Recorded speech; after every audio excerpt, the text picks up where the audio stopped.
Приветствую, друзья! У вас бывает, что при погружении в воду белок начинает выделяться из яйца.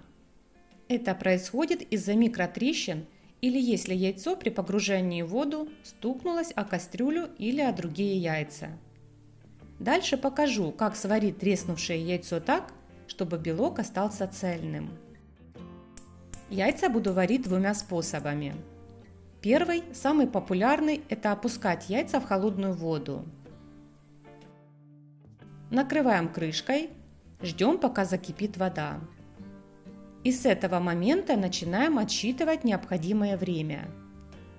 Огонь нужно убавить, но так, чтобы вода продолжала кипеть.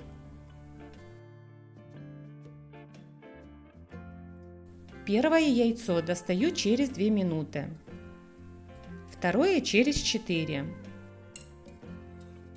И третье через 6. Чтобы яйца лучше чистились, нужно сразу же помещать их в ледяную воду и оставлять там до полного остывания. Можно воспользоваться льдом. Из-за резкого перепада температуры скорлупа легко будет отделяться от яйца. Также это важно для того, чтобы четко рассчитать время варки и получить желаемый результат, так как яйцо в горячем виде какое-то время будет продолжать готовиться.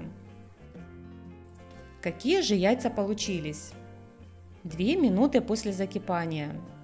Это так называемое яйцо в мешочек, когда весь желток и часть белка жидкие.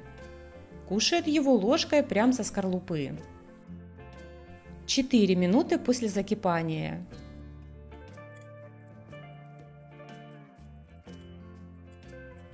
Яйцо в смятку. Когда белок полностью сварен, а желток просто стал густоват. 6 минут варки. Как показывает опыт, доставать яйца из холодной воды нужно непосредственно перед тем, как чистить. Для того, чтобы их подписать, я их просушила, и в итоге скорлупа отделяется хуже.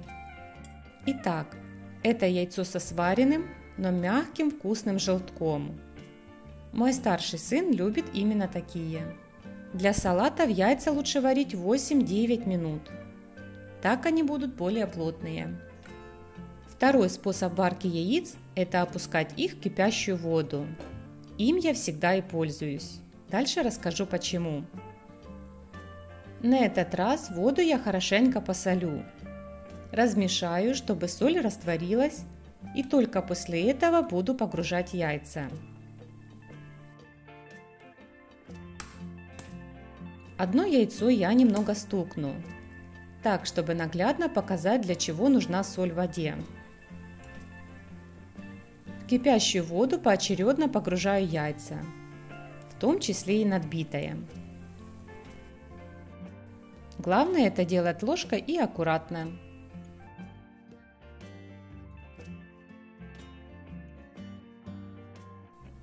Напоминаю, что варить нужно при медленном кипении, под крышкой.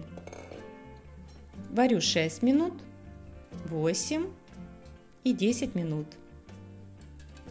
Достаю через указанное время и, как обычно, погружаю в холодную воду.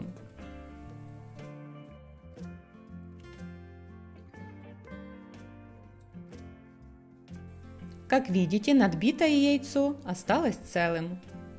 Из-за соли вода становится плотная, благодаря чему белок не вытекает. Теперь смотрим, что получилось. 6 минут варки. Яйцо в смятку. Белок сваренный, желток жидкий.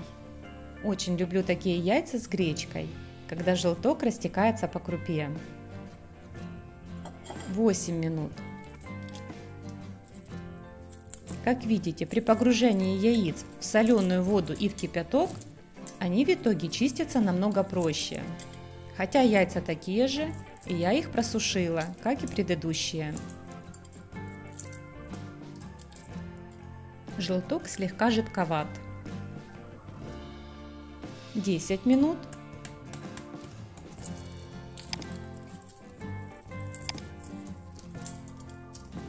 Яйцо вкрутую, но желток мягкий, не переварен. Яйца на салат лучше поварить на 1-2 минуты дольше, но не больше, так как белок станет резиновый. Кто любит яйца в мешочек, этим способом варить нужно 4 минуты. Надеюсь, вам было полезно. Буду благодарна за лайки и репосты. До скорых встреч!